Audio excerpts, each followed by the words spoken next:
Duniani hapa hakuna starehe. Mambo matatu haya yakae kwenye akili yako. Duniani hapa hakuna raha, hakuna starehe. Mwanadamu unapomuona kwenye maisha yake hapa yuko kwenye mihangaiko tu hapo. Mara kaingia huku, katoka huku, kaenda huku, mara kaenda huku, mara kalala usingiza upati, mara nyumba zenye za joto. Yaani mwanadamu yuko kwenye mashaka tu hapa duniani. Wala hayuko kwenye raha hapa. Mwanadamu anadhani yuko katika raha, lakini hii sio raha, hii ni karaha.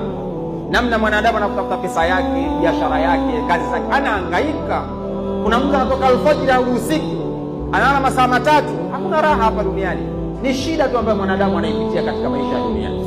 Kwa hiyo vitu vitatu hivi unapoishi duniani, la najata min almaut, hakuna kuepukana na kifo, la salamata min kalami nnas, hakuna mwanadamu anayeweza kuepukana na maneno ya wanadamu wenzie, wala rahata fi dunia, na wala duniani hakuna starehe, hakuna maisha ya starehe duniani.